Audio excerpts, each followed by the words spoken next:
안녕하세요. 오늘의 질문 강국진입니다. 오늘은 한국의 집, 그리고 사생활이라는 제목으로 우리의 주거 문화에 대해서 생각해보는 시간을 가지겠습니다. 한국이 30년 전이나 50년 전에 비해서 아주 많은 것이 바뀌었죠. 한국만큼 빨리 환경이 바뀌는 나라도 없는데요. 그런데 한국의 주거 문화는 그런 변화를 쫓아오지 못하고 있는 것 같습니다.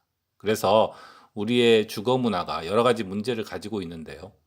오늘 제가 특별히 강조하고 싶은 문제점은 바로 사생활입니다. 그러니까 다시 말해서 한국의 주거 문화는 여러 가지 문제를 가지는데 특히 한 가지 문제가 오늘날 그 한국 사람들이 사생활에 대한 요구를 많이 하는데 현실에 있는 주거는 그거를 만족시켜 주지 못한다는 거죠. 생각해 보면 전에는 이제 몇 년 안 됐는데요. 몇 년 전만 해도 주 5일 근무제도 하지 않았죠. 그리고 사람들이 뭐 외식도 잘 안 하고 그랬어요, 사실은. 10년, 15년 전만 해도. 근데 요즘 와서 생활이 많이 바뀌었죠. 그래서 사람들이 더 여가 시간을 많이 가지고 있고요. 이제 집에 있는 시간이 늘어나고 있습니다. 그리고 사람들이 생활의 질이라는 거에 대해서 점점 더 많이 말하고 따지고 있죠. 그러니까 우리가 집을 생각하면서 집에 대해서 요구하는 것도 바뀌고 있습니다. 요즘에 보면은 뭐 인테리어를 한다든지 그런 게 굉장히 인기를 얻고 그런 것 같아요. 그런데 그런 집에 대한 요구가 증가하고 있는 가운데 그중에서 중요한 요구 중에 하나가 바로 사생활이라는 것이죠. 그런데 우리가 어떤 집이 좋은 집일까를 생각하는 데 있어서 먼저 생각해 봐야 되는 것은 우리가 공간의 구조와 우리의 행동이 사실은 깊은 관계가 있다는 것이죠. 그래서 어떤 공간에 사는가가 우리의 행동 양식을 결정하게 된다라는 것을 기억할 필요가 있습니다. 우리가 이것을 기억할 때만이 우리가 그냥 아무 데나 살아도 되는 것이 아니구나라는 것을 절실하게 느끼게 되거든요.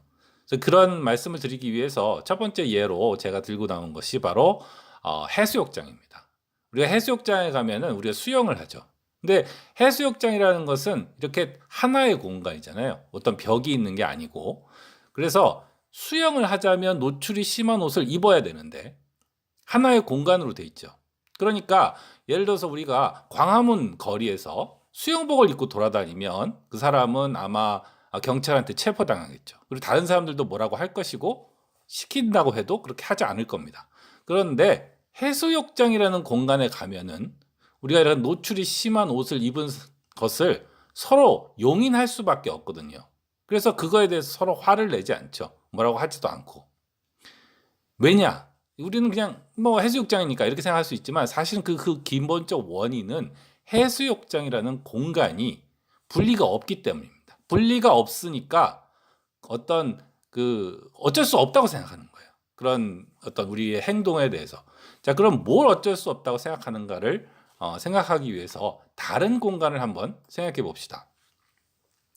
두 번째로 제가 예를 들어서 예로 들고 나온 공간은 바로 한옥입니다.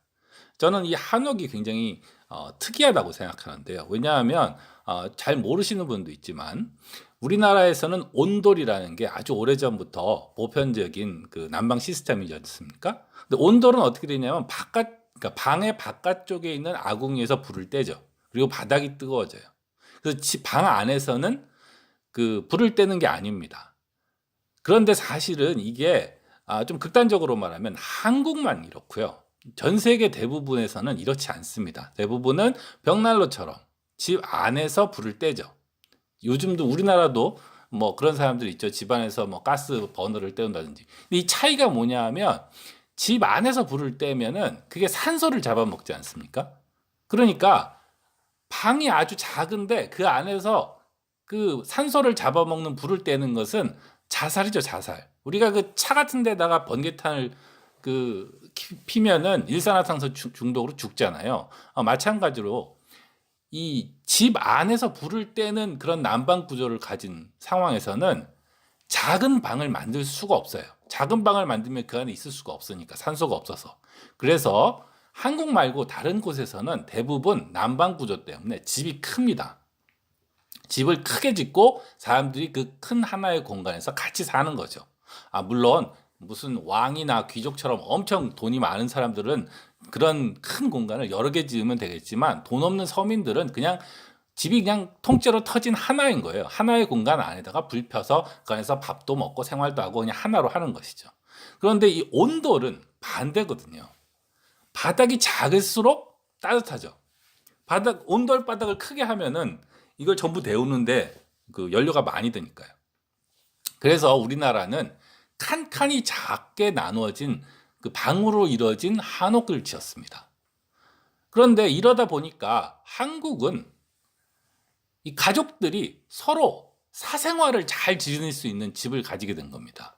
왜냐하면 다들 같은 공간에 있는 게 아니니까. 자기 방에 가면 되니까요. 이렇게 앞에서 말씀드렸듯이 공간의 구조는 매너를 결정합니다. 우리가 뭘 허용해도 되는가 안 해야 되는가 결정하거든요.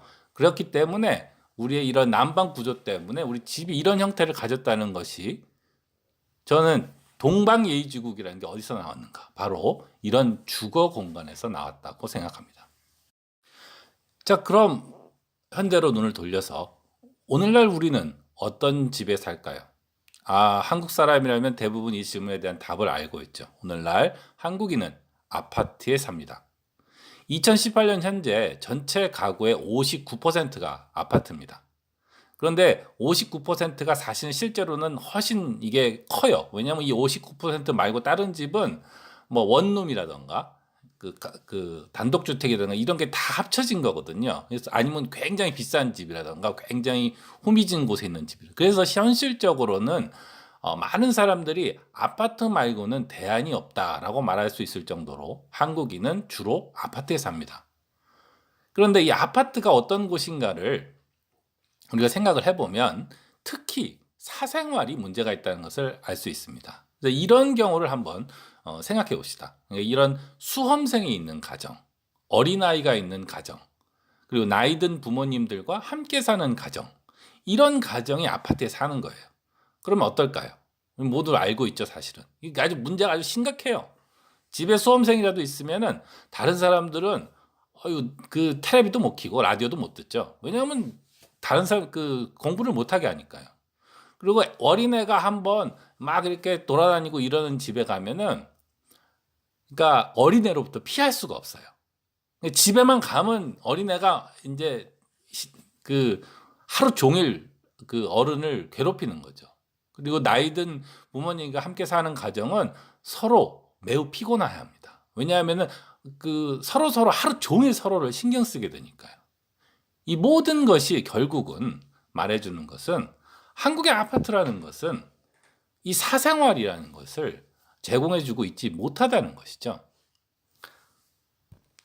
근데 이것을 단순히 가난하니까 아파트가 작아서 그렇지라고 생각하면 약간 오해가 있습니다. 예를 들어서 이 40평짜리 아파트가 있을 수 있죠. 그런데 20평짜리 2층 집을 생각할 수도 있습니다. 그런데 구조가 1, 2층으로 돼 있으면 이 층이 다르니까 사생활이 훨씬 보장되거든요. 그래서 단순히 평수가 작기 때문에 사생활이 없는 게 아니라 아파트라서 없는 것이고 사실은 아파트도 사생활이 있게 그런 구조를 만들 수가 있습니다. 일본에서 제가 그런 집을 본 적이 있는데요. 요즘은 그런 한국도 아파트를 그렇게 짓는 데도 있더라고요. 그래서 이 전체 공간을 잘 분리를 해서 서로 프라이버시를 그러니까 서로 사생활을 가질 수 있도록 만들 수도 있는데 사실은 여태까지 지어진 한국의 대부분의 아파트는 그렇지 않습니다. 중앙에 거실이 있고 그 주변에 이렇게 방들이 있죠. 그래서 이게 손님이라도 오면은 나갈 수가 없어요. 이런 아파트는. 그만큼 여태까지 지어진 아파트, 한국에 많이 있는 아파트들은 사생활하고는 거리가 참 멉니다. 그러니까 결국은 아파트라는 것은 대량 생산되고 획일화되어서 짓는 것이고 사실 별로 기능이 없어요. 구조적이 단순하기 때문에. 그래서 기본적으로 아파트는 그 사생활이 없어서 독신자를 위한 집입니다. 그래서 그런 사람이 아닌 가족이 있는 사람들이 아파트에 살면은 그 사람들도 물론 살 수는 있죠. 생활의 질 같은 거 생각하지 않으면. 근데 그 사람들이 나는 뭔가 답답해, 불편해, 재미가 없어 이래갖고 생활의 질을 따지기 시작하면은 돈을 과외로 더 지출할 필요가 있는 겁니다.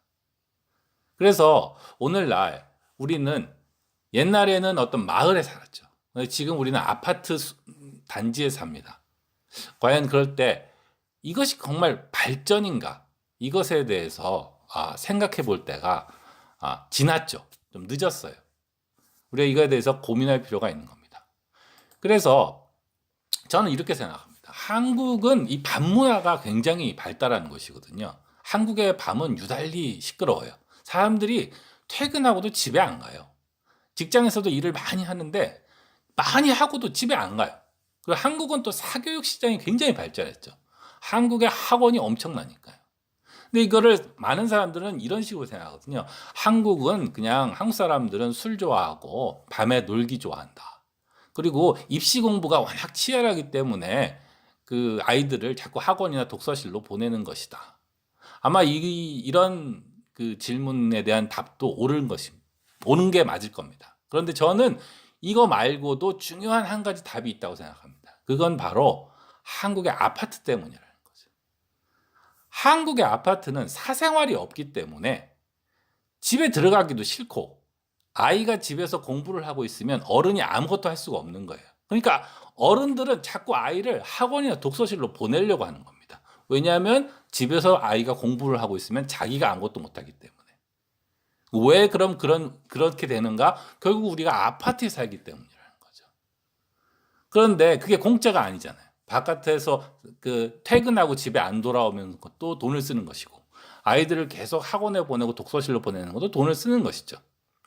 그러니까 우리가 이 아파트의 비용이라는 것에 대해서 생각할 때 우리는 아파트가 사생활을 제공하지 못하는 일종의 그 저질의 주거이기 때문에 우리가 거기에 살면 그걸 극복하기 위해서 여분의 비용을 요구한다.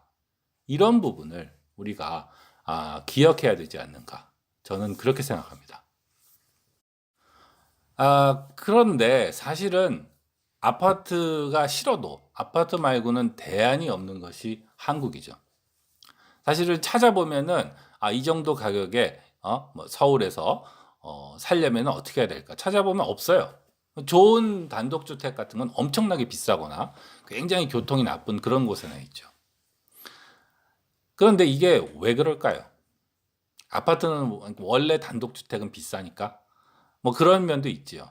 그런데 사실은 우리가 스스로 이런 나라를 만든 면도 큽니다. 저는 일본에 오래 살았었는데요. 물론 미국이나 이스라엘에도 살았었지만 일본만 해도 그 보편적인 주거랄까 이런 게 아파트도 물론 있지만 그 단독주택이거든요. 근데 거기서 살아보면은 느끼는 것이 두 가지가 있습니다. 첫 번째는 한국은 너무 수도권 집중이 세요. 근데 이게 수도권 집중이 왜 세는가? 반대로 말하면 인구 분산을 우리가 막고 있는 면이 있습니다. 왜냐하면 부동산 가격이 떨어지니까. 아파트 단지를 엄청 지었죠. 그리고 그 아파트들이 다 비싸죠.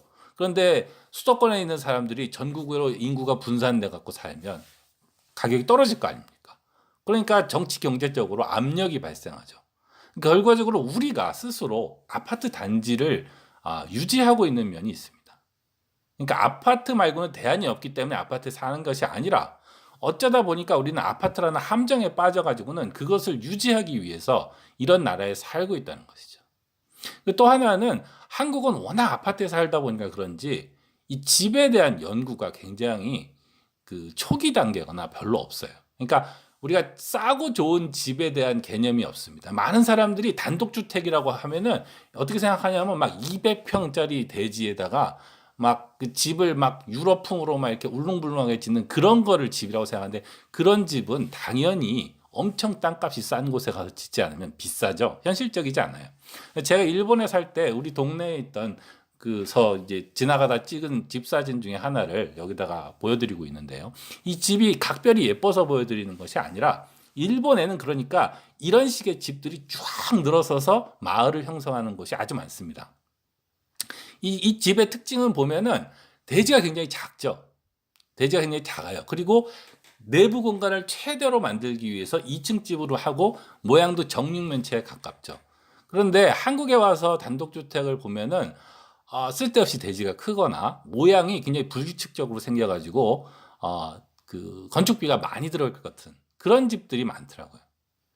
결국은 한국은 집이 비싼 것도 있지만 싸고 좋은 집에 대한 연구, 그리고 그런 그 단독주택으로 이루어진 마을에 대한 연구가 부족하다는 것이죠. 그래서 한옥의 전통은 끊어졌고 협소주택을 어떻게 지을까에 대한 고민은 물론 많은 사람이 이미 하고 있는 것 같지만 아직은 초기의 단계에 있는 것 같습니다.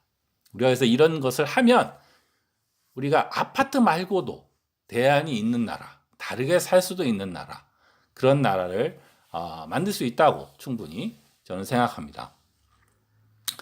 자, 오늘은 그 사생활이라는 그 키워드를 중심으로 한국의 주거 문화에 대해서 얘기해 봤습니다. 한국에 싸고 좋은 집이 아주 많아서 우리가 그 집값 걱정 없이 또 그런 집에서 행복하게 그렇게 살 수 있게 되었으면 좋겠습니다. 여기까지 하겠습니다. 오늘의 질문 강국진이었습니다. 안녕히 계세요.